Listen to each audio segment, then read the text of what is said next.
En este capítulo de Charlas Cloud nos acompaña Carlos García Blanco, CEO de Kumori Systems. Carlos lleva casi 15 años trabajando en cloud, transformación digital y soberanía tecnológica, y ha liderado proyectos enormes, desde migraciones críticas en British Telecom hasta el lanzamiento de una nube nacional en España. En esta conversación hablamos de los errores más comunes al migrar al cloud, la importancia de la independencia tecnológica, qué significa realmente ser cloud native, los desafíos del multicloud, la evolución hacia platform engineering y, por supuesto, hacia dónde va la IA en los próximos 2 o 3 años. Si te interesa entender cómo tomar decisiones estratégicas sin añadir complejidad, cómo controlar costes en entornos multicloud o qué significa construir infraestructuras soberanas en 2025, este capítulo te va a encantar. Este capítulo está patrocinado por Kumori Systems con su producto Axpo. Con Axpo obtienes un servicio de Kubernetes totalmente gestionado que te ofrece una vía sencilla para comenzar tu experiencia con Kubernetes. Elimina la complejidad de administrar clústeres de Kubernetes y facilita que los desarrolladores desplieguen y gestionen sus aplicaciones sin necesidad de tener un conocimiento profundo de la plataforma. Axpo es ideal para desarrolladores, startups, ISVs y empresas en crecimiento por su experiencia de usuario simplificada y su modelo de precios transparente y predecible. Además, Axpo se integra con todos los grandes hyperscalers, AWS, Google Cloud, Azure y OVH Cloud. Si eres una startup o scale-up, empieza hoy con un crédito gratuito de 25.000 euros al comenzar a usar Axpo. Para más información, echa un ojo a axebow.io. Ahora echamos un vistazo al capítulo. Pues bienvenido. Me gustaría saber primero quién eres, a qué te dedicas y dónde trabajas. Bueno, gracias, Val, por la grabación, o sea, por poder participar en el podcast. Bueno, soy Carlos García, soy consejero delegado CEO en Kumori Systems, que somos una compañía de desarrollo de software. Estamos en España, muy especializada sobre todo en tecnologías relacionadas con el mundo cloud, mundo DevOps, MLOps, todo lo que está alrededor de este tipo de tecnologías. Bueno, pues somos una compañía muy especializada en el desarrollo de software. Muy bien, Carlos, pues me has dicho que trabajas en Kumori y con una tecnología que se llama Axpo. Para la gente que no conoce Kumori o Axpo, ¿me podrías explicar en un minuto en qué consiste, qué problemas que estáis intentando resolver? Bueno, ¿qué hacemos en Kumori System? Bueno, somos una empresa de desarrollo de software, ¿vale? Es decir, como tal, oye, no hacemos muchas cosas, sino que hacemos software especializado en el mundo cloud. En concreto, Axpo, que de hecho sacamos una nueva release ahora, justo a principios de noviembre. Aquí lo que pretendemos es resolver el dolor que tienen las compañías que desarrollan software para poner en producción sus aplicaciones. Es decir, y esto es desde compañías muy pequeñas, una pequeña startup, hasta una gran corporación. eh, Aquí cambia la magnitud, pero el problema es el mismo y es que es complejo poner en producción sus aplicaciones. La pongo en Amazon, la pongo en Google, la pongo en los dos sitios, la pongo en Amazon Web Service y luego la pongo en OVH, qué región, cómo configuro esto me cae, cómo lo levanto. Y toda la complejidad que tiene cómo se comparte una aplicación, nosotros lo resolvemos de una forma muy sencilla. Y es un poco la visión que tenemos compañía y es ayudar a las compañías de software que tienen una aplicación y que la tienen que poner en producción en cualquier proveedor de infraestructura, hacerlo de una forma sencilla.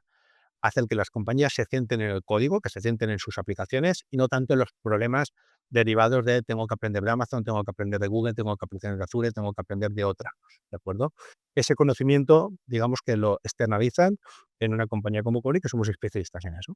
¿Vale? Entonces, básicamente lo que llevamos es esto. Compañías que tienen software, tienen que ponerlo en producción y pues, no quieren sufrir ese punto de dolor, ¿no? Un ejemplo típico de un DevOps a las 8 de la noche, que han hecho un cambio en la aplicación y ha sufrido una caída, todos en casa, él trabajando. Oye, ¿qué pasa en Amazon? ¿Qué pasa en Google? ¿Qué pasa aquí? En este caso es nuestro servicio va enfocado a resolver ese problema, ese punto de dolor que sufren las compañías para poner en producción su aplicación. Muy bien. Y Carlos, ¿cómo llegaste al mundo del cloud? Llegué, pues, yo diría que hace aproximadamente 15 años, 15, 16 años, o sea, que ya ha llovido bastante, y llegué estando trabajando en British Telecom, una multinacional, bueno, sabes que es una teleco británica, pues, como Telefónica aquí en España, súper conocida, pero se le conocía poco por otro tipo de servicios, pues una telco, pero no. De hecho, tiene áreas muy importantes, líderes en el mundo, como puede ser cloud, como puede ser seguridad, como puede ser temas de contact center y bueno, pues ahí empecé a conocer muy ya con proyectos muy enterprise el mundo cloud, bueno, me fascinó y de ahí, bueno, pues hemos ido encadenando proyectos y puestos y responsabilidades en materias relacionadas con el mundo cloud.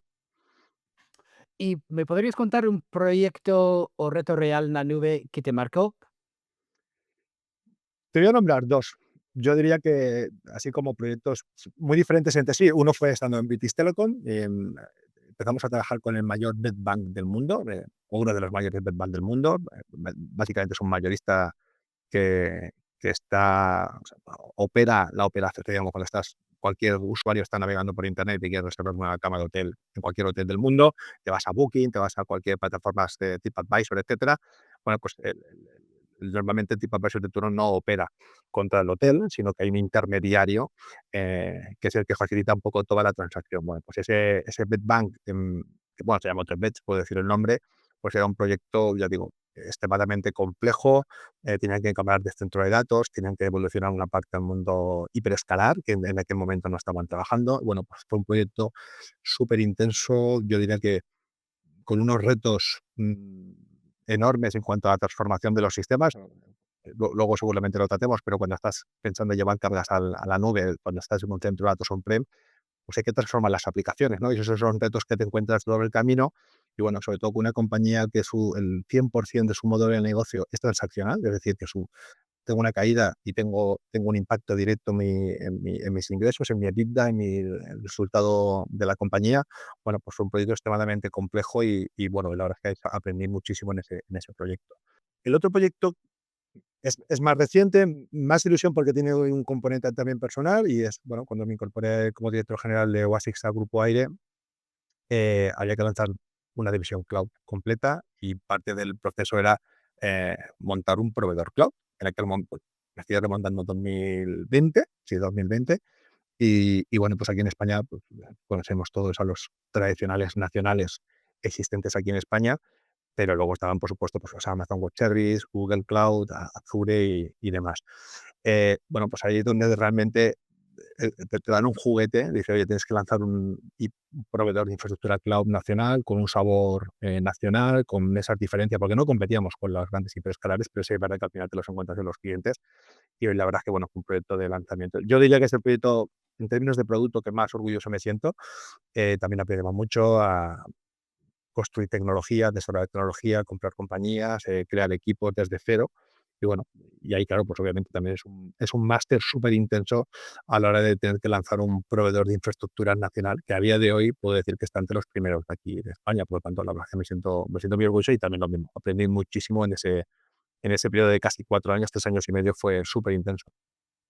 Y hablando de aprendizajes, ¿qué aprendiste de esas experiencias? Bueno, son experiencias muy diferentes, ¿vale? Por ejemplo, en el Bank que te comentaba, era más la intensidad de una compañía, como te decía, donde el modelo de negocio es 100% transaccional online. Es decir, no tengo venta en la calle y por lo tanto tengo un porcentaje, no suele pasar en el mundo retail, tengo un porcentaje de negocio en la calle, un porcentaje es e-commerce, no. Aquí el 100% del negocio es e-commerce. Eso significaba aproximadamente, son estimaciones, pero que cada minuto de caída o de no servicio es 1.000.000 euros de ingresos en pérdidas.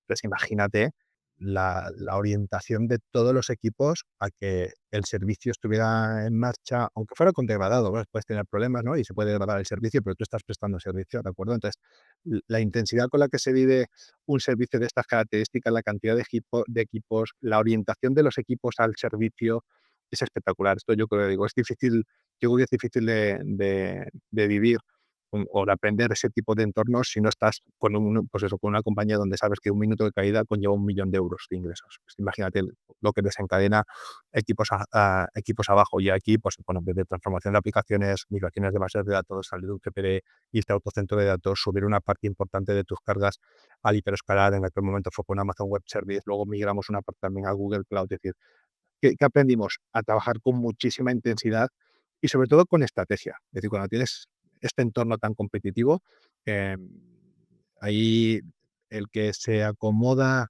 en un puesto y quiere tomar decisiones fáciles, que no se moja, no sirve, ¿no? Estás en equipos muy preparados, con una cualificación altísima y se toman decisiones valientes, a veces te puedes equivocar, pero se toman decisiones. Entonces, yo creo que si no es en ese tipo de contextos, y esto, bueno, hablamos del mundo cloud, pero yo creo que lo podríamos extrapolar a cualquier ámbito de la vida, eh, no lo aprendes, ¿vale? Entonces, yo creo que cuando vamos a otro tipo de compañías que la gente, pues eso, toma decisiones, no voy a decir fáciles, pero decisiones cómodas, se dice: "Oye, pues apuesto por una tecnología que conoce todo el mundo, bla, bla, bla", pues es cómodo tomar esas decisiones, pero no estás aportando al negocio, ¿no? Entonces, bueno, yo creo que es la experiencia un poco vital y de tecnologías cloud, ahí, pues también tuvimos ocasión de probar infinidad de tecnologías, desde la parte más hiperescalar, ¿no? De proveedor de infraestructuras, hasta tecnologías de Kubernetes, tecnologías de observabilidad, monitorización, generación de logs. Bueno, la verdad es que muy intenso, una fase muy intensa en tecnología y en procesos.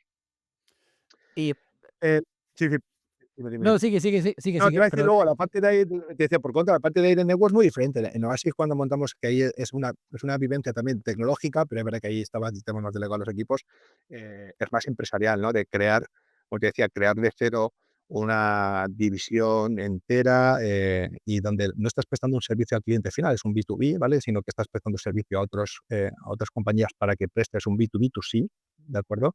Donde pues sucede un poco lo mismo, tienes que hacer una planificación y un diseño de qué quiero ser, en el contexto cloud, en el contexto tecnológico, qué quiero ser, dónde lo quiero ser, oye, busco el camino. En aquel momento te puedo decir que el 99% o el 95% de las soluciones con las que íbamos a competir en el mercado iban hacia la tecnología tradicional, no la voy a nombrar, pero oye, lo fácil que es esta tecnología, pues la cojo, me abrazo a ella, quizás sin hacer un análisis estratégico. Aquí digo estratégico, la primera vez que lo digo, lo voy a repetir durante toda la charla. Para mí es la palabra mágica, nos falta estrategia a la hora de tomar decisiones también en el ámbito de la tecnología. Y entonces aquí en esta parte, en este proyecto sí que tuvimos que analizar, oye, a nivel estratégico, a corto, medio y largo, ¿qué me conviene coger el camino fácil de esta tecnología que me aporta un time to market muy rápido? O, pero me genera una serie de problemas a medio y a largo, o un camino un poco quizás más a corto, más complejo, más difícil, pero que a medio y a largo pues me va a dar una serie de facilidades y una serie de ventajas competitivas brutales. Bueno, elegimos la segunda y es de la que, pues, de nuevo, me siento muy orgulloso porque creo que eso nos dio verdad que los inicios fueron muy duros, pero nos ha dado les ha dado, ahora hablo en tercera persona porque salí del proyecto, una atracción en el mercado que de otra forma no hubiera podido ser. ¿Vale? Entonces, lo que aquí se aprendió es a tomar decisiones valientes, estratégicas, a pensar antes de actuar. O sea, fue un proyecto también extremadamente interesante. Y has mencionado que en unas organizaciones a veces hay retos, obstáculos, vamos a decir, más en la parte de la tecnología, a veces otras que es más en la toma de decisiones o quizás en la parte humana también de la gestión de los equipos, nivel de talento, ese tipo de cosas. Pero hoy en día, en 2025, estamos casi terminando el año. ¿Cuál es el mayor obstáculo que tú ves en la adopción de cloud en el mercado? O quizás hay más de un obstáculo, pero en tu opinión, ¿cuál sería el mayor obstáculo que hay? Vale, yo aquí te voy a decir dos, si me dejas, dos, pero que están relacionados, ¿vale? Uno para mí es la soberanía, ya le diré por qué, o sea, y el vendor locking, ¿vale? Derivan en multicloud, híbrido y tal, pero yo creo que por encima de estos términos de multicloud que son más técnicos, yo creo que tomar decisiones, o sea, el obstáculo de subir al cloud, al margen de la pura tecnología, creo que hay un aspecto que nosotros, al menos desde Kumori, lo llevamos también muy al extremo, de ser soberanía, ¿vale? Y el mercado, el asunto del vendor locking. Yo creo que están relacionados, ¿eh? Luego, si quieres, lo desarrollamos un poco más. El no ser independiente para poder tomar decisiones de negocio que te pueden hacer virar o optar por un proveedor u otro en base no solo a que me ha bloqueado, no puedo salir no quiero decir ningún nombre, ¿no? Porque todos son generales, pero no puedo salir de Amazon, no puedo salir de Azure, no puedo salir de Google porque resulta que estoy utilizando no sé qué tecnología.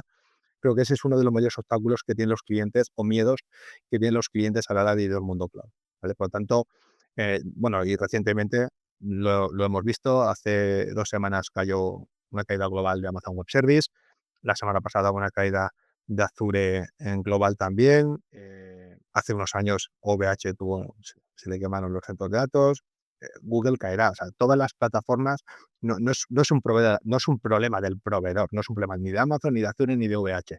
Las infraestructuras caen y, por lo tanto, bueno, pues tenemos que convivir con este tipo de situaciones. Ahora bien, ¿cuáles son los mecanismos y las herramientas que se dotan los clientes, que se dotan los usuarios para que, bueno, como van a caer o sea, van a haber problemas en las infraestructuras, como yo tomo decisiones, yo como cliente o yo como compañía, tomo decisiones que me permiten sortear este tipo de situaciones que, insisto, se van a dar. O sea, no son cu si se van a dar, no, sino cuándo se van a dar.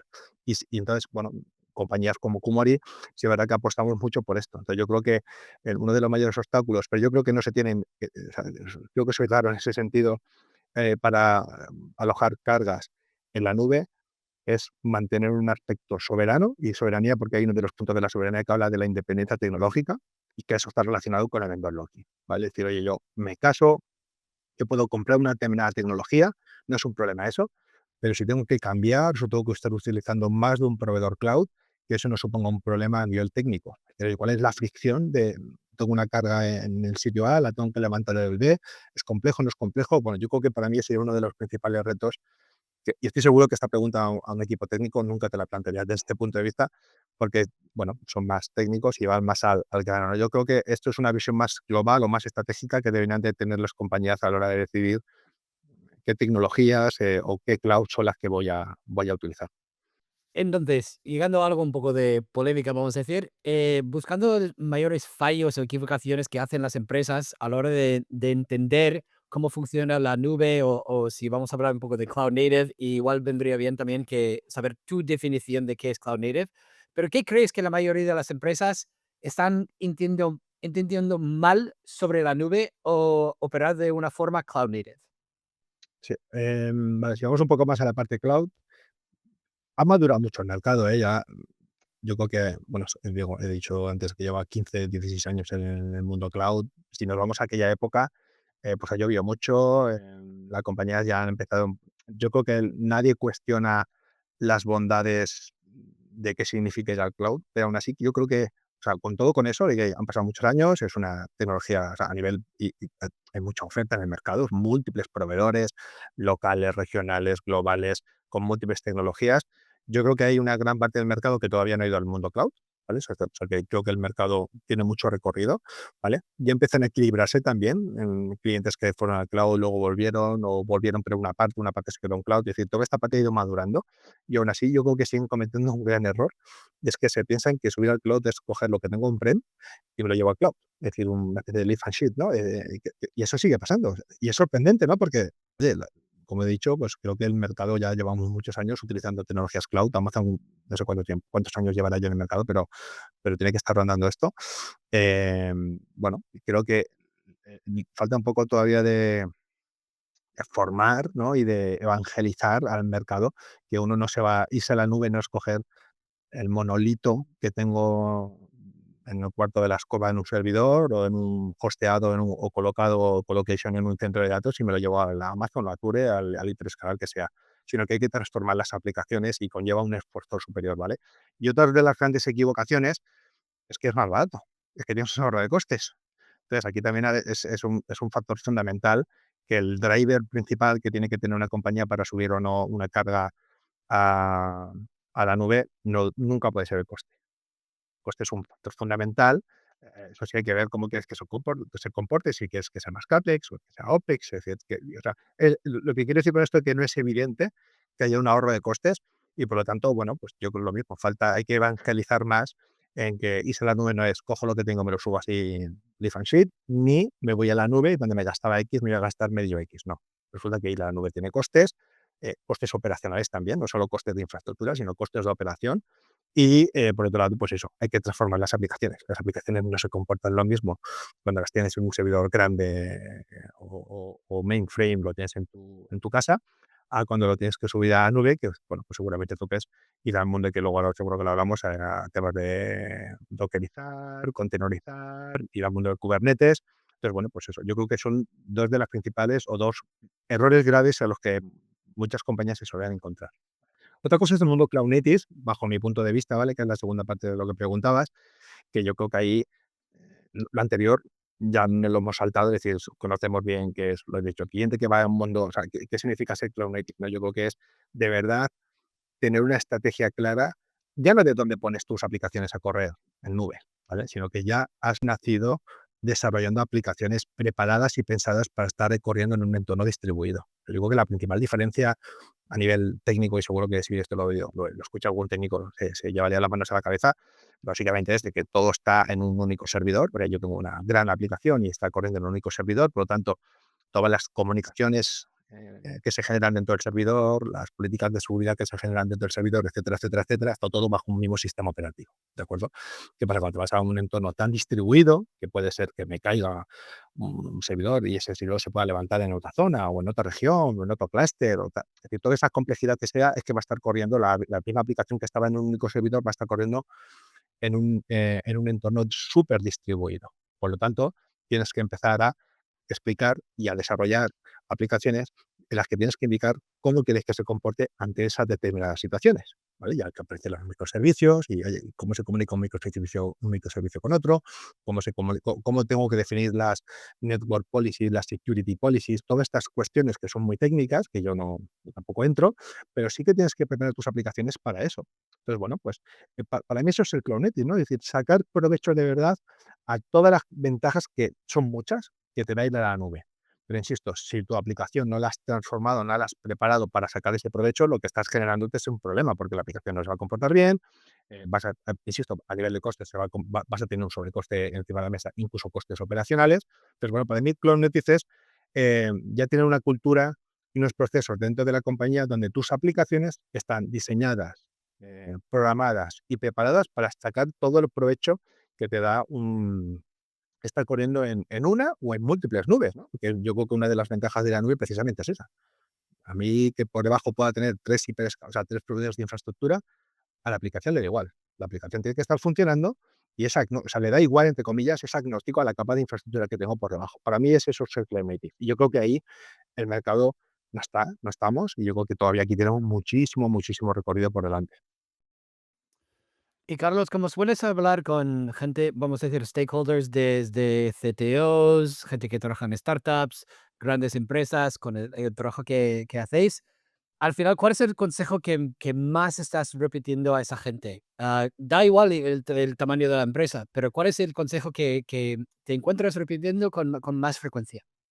Digo siempre lo mismo, pero y se ríen de mí, ¿no? Y es independencia, independencia, independencia. Independencia para poder decidir dónde alojas tus cargas. Es decir, y esto me lo he encontrado con muchos clientes, desde pequeñas startups a grandes compañías en cloud, y esto es una discusión súper saludable, discusión en término anglosajón, ¿no? De discutir intentando entender los diferentes puntos de vista. ¿De qué me sirve tener una súper herramienta, un súper proveedor de infraestructura, que tengo un problema determinado ante una caída y yo no puedo cambiar a otro proveedor porque tecnológicamente, o sea, lo que comento antes del vendor logging, no puedo levantar la carga en otro servicio? O sea, cuando digo independencia es esto. O sea, yo puedo estar encantado con mi proveedor de infraestructura y no quita que yo diseñe una estrategia para poder levantar ante un determinado evento, mover una carga, ¿vale? Por eso digo independencia. Para mí, yo creo que es uno de los, ya digo, yo he tenido discusiones con CTOs y con perfiles extremadamente tecnológicos y extremadamente, es decir, gente hipercualificada, donde han decidido que su estrategia es entregarse a una tecnología concreta y asumen el riesgo, pues, de lo que estoy hablando. Una caída, una posible migración, un posible cambio en el licenciamiento, una subida de costes del 200%, es decir, cosas que sabes que se están dando en el mercado, y que no puedes cambiar porque resulta que los costes de migración son muy superiores a los costes, o sea, a los beneficios que te va a aportar migrar, ¿de acuerdo? Por lo tanto, estás encerrado en una jaula de oro. Entonces, yo creo que, por eso, entonces, volviendo a tu pregunta, yo creo que tener la independencia suficiente para que, en base a criterios de la compañía, que pueden ser criterios de negocio, criterios de costes, criterios tecnológicos, lo que sea, pero eso es lo de menos. Es que la compañía tiene la suficiente independencia para decidir dónde quieres, digamos, mover tus cargas, ¿de acuerdo? Yo creo que es uno de los, pues eso, consejos recurrentes. Además, ya digo, esto a veces no se entiende, sobre todo las startups tienden a ser poco estratégicas, porque sus puntos de dolor son diferentes. Oye, tengo que lanzar un producto, tengo que probarlo, es un MVP o es una prueba de concepto, etcétera, etcétera, etcétera. Y muchas veces pensar en un plano más estratégico, más de los próximos 6 meses, una startup a veces que vaya más de 3 o 6 meses su vida, seguramente no tienen por qué pensar más allá.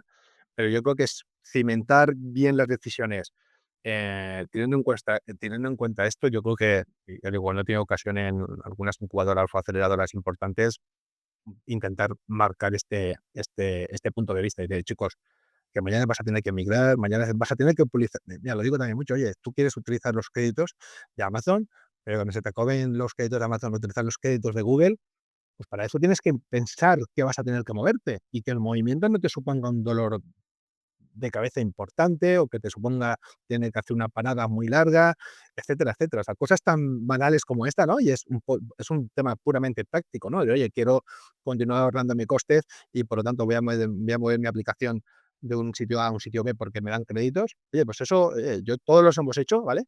Pero yo creo que el ser independiente te faculta para esto. De otra forma, pues si entrarás en el proveedor que sea, empezarás a utilizar sus tecnologías, empezarás a casarte con esa tecnología y cuando el día que quieras salir, no podrás.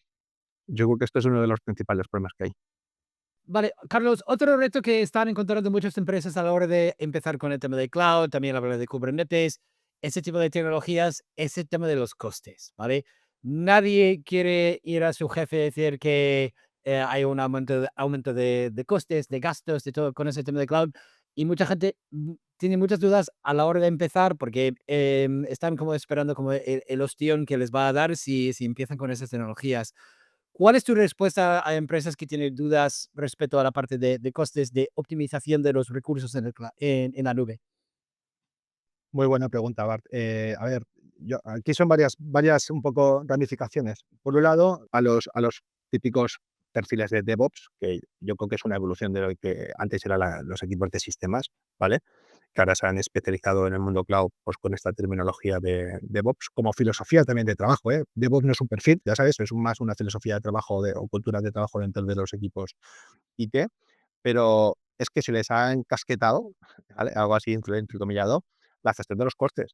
Yo creo que a una persona de sistemas tradicional, si nos vamos a principios de los 2000, a los 90, no se le hablaba de costes. Eran perfiles técnicos y tenían que poner en marcha sistemas, bases de datos, sistemas operativos, etcétera, aplicaciones, etcétera, etcétera. Ahora no. Ahora de las asignaciones que tienen los equipos de DevOps es el control de costes. Vale, me voy a la nube, cómo controlo los costes, tengo 2 nubes, está en un entorno multicloud, cómo controlo los costes, y hay algunos proveedores cloud que no es trivial hacer un análisis de costes hasta que ves la factura, tráfico descarga, tráfico de subida, tráfico entre regiones, un tipo de flavor, un tipo de almacenamiento frío o no. Es decir, que es complejo, ¿eh? Yo ya digo, yo, sin ser experto, eh, pero conociendo el tema, es altamente complejo. Entonces, claro, a los equipos que son técnicos, le estás hablando de asuntos financieros, de cómo tienen que controlar los costes. Por lo tanto, desde este punto de vista, creo que las compañías tienen que dotar de herramientas, y existen. Bueno, Kumori, ahí vendo un poco mi libro. En Kumori tenemos, precisamente vamos aquí a cómo optimizar y gestionar los costes que se asumen cuando tienes tus aplicaciones corriendo en el mundo cloud, pero hay muchas otras herramientas. Entonces, claro, esto también te obliga a que los equipos se estén formando e investigando cuál es la mejor herramienta que se puede encontrar en el mercado para hacer un control de costes. Y aquí no estás optimizando, de momento, estás controlando. Oye, ¿cuánto me va a venir la factura de Amazon, la factura de Azure, la factura de OVH, del que sea?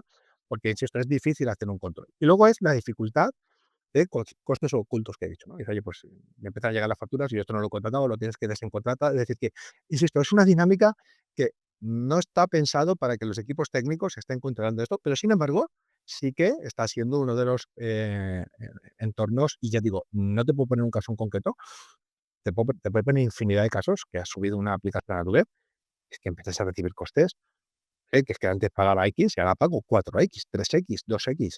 Entonces, esto sí que es un problema, y sobre todo porque los equipos de financieros no se lo esperan, ¿no? Es decir, dice, bueno, porque el cliché que se ha instaurado o el mindset que se ha instaurado en todos los equipos ya es paso CAPEX a OPEX. Y es fácil de prever mi OPEX, porque bueno, si yo tengo gasto X y voy a gastar durante todo el mes, durante el año, voy a gastar esto, bueno, puedo hacer una previsión del gasto. Bueno, luego la realidad es que es más complejo de lo que parece. Entonces, yo creo que, bueno, a tu pregunta, yo creo que es fundamental que los equipos se formen en finanzas, en control de costes de los entornos cloud y hay herramientas que te ayuden un poco a conseguir esto. Pero insisto, esto hace que los skills, o sea, las habilidades que tengan los técnicos, estén orientadas al control de gasto y que ya te digo que hasta ahora no es habitual que haya perfiles técnicos haciendo control financiero. ¿Y qué tendencia en cloud o en platform engineering te anima más en este momento?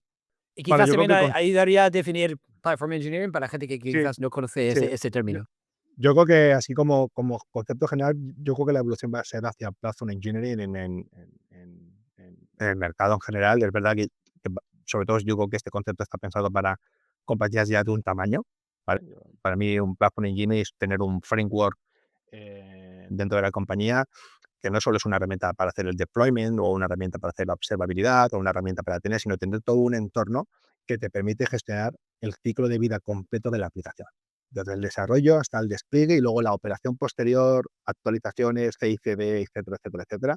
Yo creo que tienes es tener un framework muy concreto que te permita hacer el ciclo de vida completo.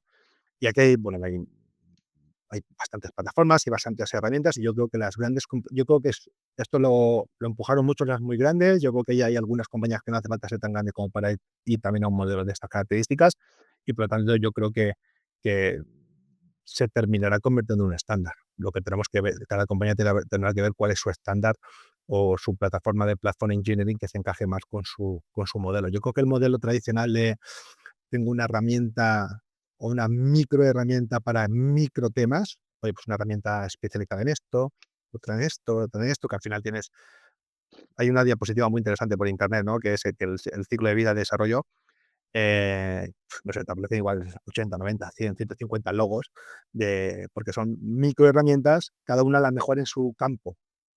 Yo creo que ese es el modelo tradicional y eso que te implica, pues tener mucha gente muy bien preparada. Yo creo que ese modelo va a evolucionar, ya está evolucionando, pero yo creo que el modelo va a evolucionar a tener menos herramientas, que igual no son las mejores todas en su campo, pero tampoco no siempre necesitamos la mejor herramienta en todo, ¿vale? Y que te permita tener, pues eso, un framework que te permita utilizar un conjunto limitado de herramientas y que por lo tanto va a hacer que tu personal no tenga que formarse en 500, sino se va a tener que formar en 6, 7, 8 herramientas muy potentes y a partir de ahí evolucionar. Yo creo que el mercado de la tendencia va a ir por ahí. Además, a mí me tiene ahí muy implicado porque, bueno, también nosotros en Kumoris vamos en esa misma línea. Ahora llegamos a la parte que, por supuesto, en 2025 no se puede hablar de tecnologías sin comentar el tema de IA, pero pensando en el futuro, hacia, vamos a decir, 2, 3 años, ¿qué cambio crees que veremos en los próximos 2, 3 años? Al igual que ya hay un montón de IA, ¿no? Que tenía que salir sí o sí en la conversación. Ya sé, hay muchos asistentes, ¿vale? Para ayudar en la programación. Mistral, por tirar de una tecnología europea, y así o muchas otras. Y cada vez, y siguen saliendo, ¿eh? Yo, vamos, intento estar también al día y salen muchísimas herramientas de esta línea, pero son herramientas para asistir al programador en ser mucho más óptimo o ser mucho más productivo, ¿de acuerdo?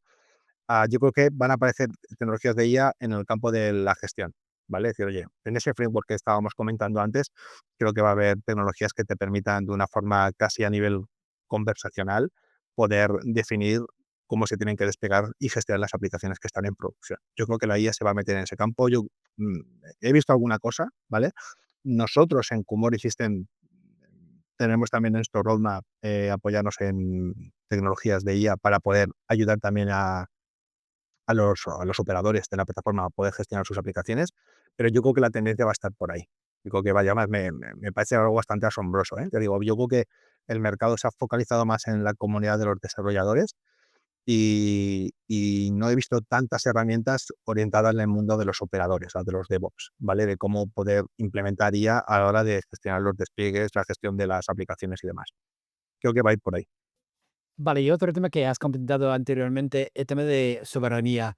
Curiosamente, hoy nos encontramos, tú estás en España, yo estoy en Estados Unidos, y hablamos del tema de geopolítica, bueno, ese tipo de cosas que pueden influir, o que están influyendo hoy en día en el mundo tecnológico, pero pensando hacia 2, 3 años en el futuro, ¿hasta qué punto influye la soberanía de cloud hoy en día en tu organización y en los próximos años a la hora de, bueno, de tomar decisiones? Bueno, si hablo en el plano personal, bueno, personal de nuestra compañía, es absolutamente en todo. O sea, no hay decisión tecnológica que tomemos en la compañía que no tenga un filtro o un trabajo previo de soberanía. Es decir, tú lo has dicho, estás en Estados Unidos, estamos en España, estamos en Europa. Yo creo que el contexto geopolítico, bueno, ha abierto la espita, ¿vale? Yo creo que donde antes estaban claras los bloques, quién es aliado, quién no, etcétera. Yo creo que eso ha quedado al menos desdibujado, ¿de acuerdo? Esto está hecho que las compañías, así ya también con una fuerte presión, por supuesto Estados Unidos, Canadá, decir que también hay una fuerte presión tecnológica. Yo creo que el contexto europeo pues tiene que repensar qué papel quiere jugar en todo esto. Entonces, bueno, obviamente nosotros somos una empresa de software, desarrollamos software especializado en el mundo cloud, somos europeos y por lo tanto yo creo que la soberanía tiene que ser un factor fundamental. Esto tampoco va de, yo por aclarar, no va de si no eres europeo es malo, no va de eso, ¿vale? Va de, oye, entender cuáles son las tecnologías que me pueden ayudar a conseguir mis objetivos de negocio y, obviamente, miro primero si la soberanía es un problema para mi negocio, ¿no? Y te puedo poner un caso. Yo soy un hospital, igual si soy público o privado, y voy a alojar datos extremadamente sensibles. ¿Qué pasa si mañana me cambia el licenciamiento y me obliga a cambiar? ¿Qué control tengo yo de mi tecnología y, por lo tanto, de los datos de mis pacientes? Oye, ¿qué pasa si alojo un dato en un operador, no voy a decir estadounidense, que no sea europeo, puede ser chino, puede ser, o sea, pero digo, no quiero parecer aquí que cargo contra ningún sitio. Entonces, esto puede afectar a tu negocio. Pero yo creo que el factor soberano, la soberanía tecnológica, tiene que estar en los consejos de administración y en los procesos de toma de decisión de en este caso, de las compañías europeas. Yo creo que aquí Estados Unidos nos lleva años de ventaja, pero muchos años de ventaja en, oye, está claro que la capacidad de tecnología y de innovación que tiene Estados Unidos no la tiene ni ahora mismo, yo diría que ningún país del mundo, pero se han apoyado. Es decir, yo, bueno, hoy me despertábamos hoy con un mega acuerdo que ha hecho OpenAI con Amazon Web Service de 30 y tantos mil millones, pero que OpenAI ya tiene un acuerdo similar con Microsoft, con Azure, tiene un acuerdo similar con Oracle. Es decir, que las compañías estadounidenses se apoyan. Dice, oye, yo puedo mirar fuera, pero primero me apoyo dentro. Entonces, yo creo que en Europa nos pasa, pecamos de lo contrario, ¿no? Lo de dentro no es bueno o no es tan bueno y primero lo que hago es mirar fuera. Yo creo que esto, por lo tanto, la soberanía para mí es sistemáticamente fundamental y sobre todo en algunos contextos que pueden ser un poco más críticos, como pueden ser administraciones públicas, pueden ser defensa, pueden ser algunos sectores bastante más críticos. Por lo tanto, para mí la soberanía es uno de los factores que sí o sí tienen que estar en los procesos de toma de decisión de las compañías. Y te voy a dar solo que es un tema que a mí me pilla muy de cerca, ¿vale? Yo creo que para ser soberano hay 5 puntos clave que las compañías deberían de tener en cuenta y que a veces solo te quedas con uno o con 2. Y sin embargo, nosotros vamos al mercado como si, oye, no, sí, también hay grados, ¿eh? Yo creo que la soberanía no es un estado binario, soy soberano, no lo soy. Yo creo que es que eso puede ser una progresión, es decir, cuánto puede ser un viaje, una transición de, oye, pues de no ser nada, nada, nada soberano, porque lo tengo totalmente fuera de mi control, hasta pues eso, a un gradiente o un gradual en el que vas mejorando tu soberanía en base a, bueno, tu modelo de negocio, ¿de acuerdo? Por un lado están las de ciencia del dato, por no enrollarme demasiado. Oye, ¿dónde está el dato? Esto es fundamental que el dato se esté procesando y almacenando en un contexto concreto, en una región, en un territorio nacional, etcétera, ¿vale? Por otro lado, el control operacional, es decir, quién opera, administra el entorno cloud, eh, las compañías que operan o sea, que hacen el control operacional del servicio tienen que estar sometidas a una legislación. ¿Cuál? A la local, a la regional, ¿vale? Por lo tanto, no solo vale que el dato esté en una ubicación, sino que además el control operacional también tenga que estar sometido a la jurisprudencia, en este caso a la legislación local. Un tema un poquito más controversial, la inmunidad jurisdiccional. Es decir, bueno, vale, yo tengo un control operacional y el dato está aquí, pero resulta que la jurisdicción donde aplica no es regional.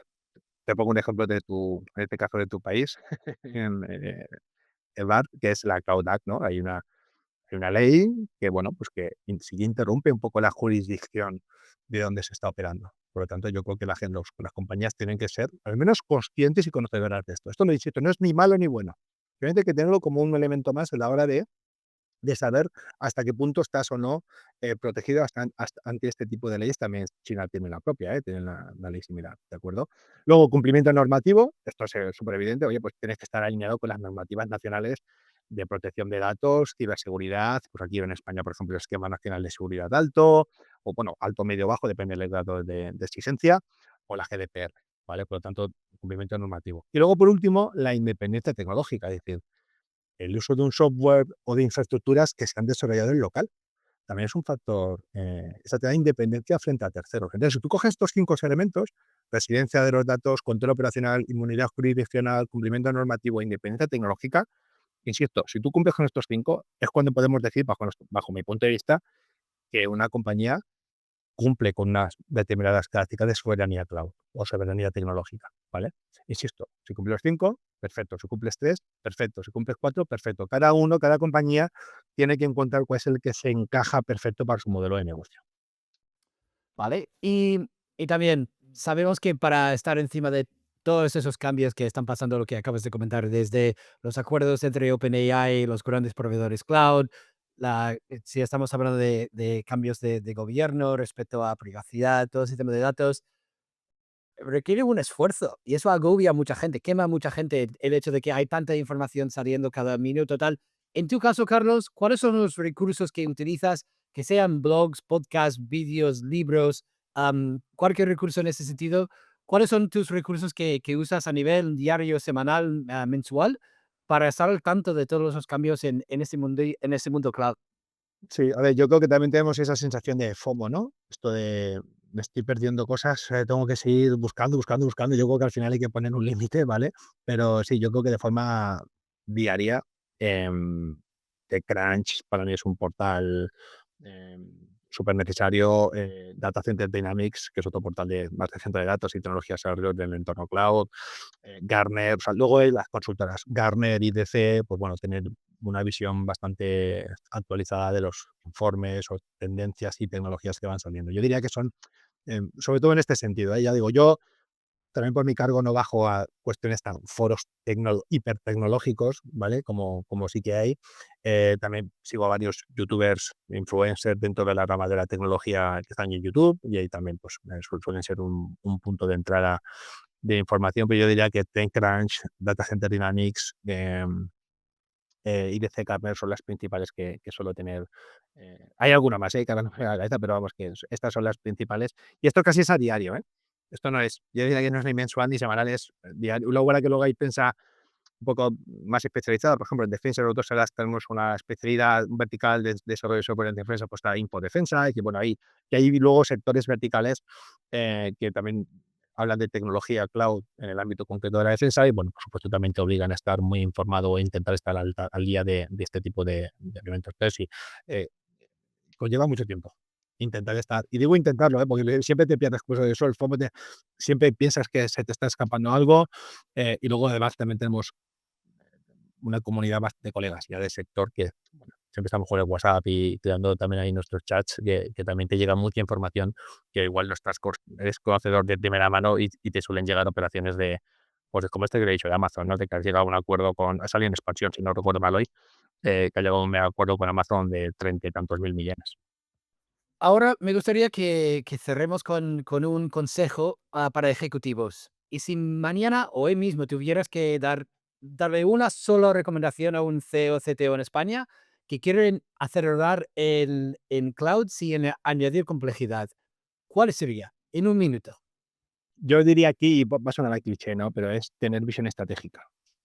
Creo que en España pecamos demasiado del pragmatismo y es cojo el camino más fácil que tengo a mano y independientemente del coste, a veces con coste, o sea, teniendo en cuenta el coste o no, pero el pragmatismo creo que se impone en España, luego por países europeos depende, ¿vale? Pero en España sí, somos muy pragmáticos y por lo tanto, cuanto más pragmático creo que te dejas de una visión estratégica. Entonces yo, para mí, el consejo que le daría a cualquier CEO o CTO, yo creo que los CTOs tienen que ser CEOs, y los CEOs bajar a CPOs, porque creo que son piezas estratégicas en las compañías, es tener visión estratégica a la hora de tomar decisiones, como todo eso que ya he dicho antes. Que igual la decisión termina siendo la misma, ¿de acuerdo? Pero no adelantarte o no por ese elemento de pragmatismo que estoy diciendo en la toma de decisiones. Te digo que aportar una visión estratégica, y cuando digo estratégica no es someterte a una metodología, a un análisis de la situación, del contexto, de que no solo me quedo no tengo, lo decía, ¿cómo se dice esta visión de túnel, no? Es decir, solo veo lo que tengo delante, se me ha enfocado, y cuando empiezas a mirar a tu alrededor, esa 360 que te decía antes, te permite tener esa visión estratégica y creo que aporta mucho el alejarte del pragmatismo. A veces hay que ser pragmático, ¿vale? Pero creo que cuando tienes que tomar decisiones importantes en materia de tecnología y la cloud claramente es una decisión estratégica, es huir del pragmatismo insisto, luego la conclusión puede ser la misma la decisión, pero sino tener una visión estratégica. Y Carlos, ¿cuáles son tus siguientes pasos? ¿Qué podemos esperar de ti? Bueno, estamos lanzando en Kumori estamos lanzamiento de nueva release de Axbow, súper ilusionados, le hemos dado funcionalmente, le hemos dado muchísima fuerza, un nuevo look and feel, vamos a sacar promos, o sea, creo que ahí Axbow es un proyecto extremadamente potente y por lo tanto muy implicado con el proyecto, con el lanzamiento, ya no hablo de crecimiento, sino del escalado de la compañía. Y una parte que también nos tiene súper enganchados y es que estamos, bueno, como compañía especializada en el desarrollo de software, y somos duales, es decir, hemos encontrado la aplicación de nuestra tecnología en el ámbito de defensa, y aquí estamos, por lo mismo, con muchos recursos, con mucho crecimiento, hablando con compañías estratégicas españolas en el ámbito de la defensa, y entonces, bueno, aplicando obviamente nuestra tecnología. Entonces también pues estamos ahora mismo súper enchufados con el proyecto, lanzando nuevas cosas, desarrollando nuevas tecnologías, contratando gente. Invito a la gente que perfiles tecnológicos, diría que así de cualquier tipo, estamos incorporando mucho talento a la compañía, por lo tanto, pues son los dos, dentro de la misma compañía, son los dos grandes proyectos que estamos manejando. Por lo tanto, estamos en una fase, pues decía, muy divertida, de mucho crecimiento. Por lo tanto, bueno, es donde me vais a ver, o me vais a seguir viendo de los próximos años, espero que es en Kumori con estos dos proyectos. Y si alguien quiere hablar contigo, ¿cuál es la mejor forma de ponerse en contacto? Súper fácil. Si no me conoce por LinkedIn, tengo mi correo y mi teléfono móvil, o sea que me pueden localizar por ahí, o me pueden escribir directamente a través de LinkedIn, o si tienen mi móvil y correo electrónico. De verdad, son súper sencillo, súper accesible. A veces tardo un poco más en contestar de lo que debería, pero vamos, siempre contesto prácticamente a todo. Muy bien, pues muchas gracias, Carlos. Vamos hablando. Un saludo. Gracias, Bart. Un saludo.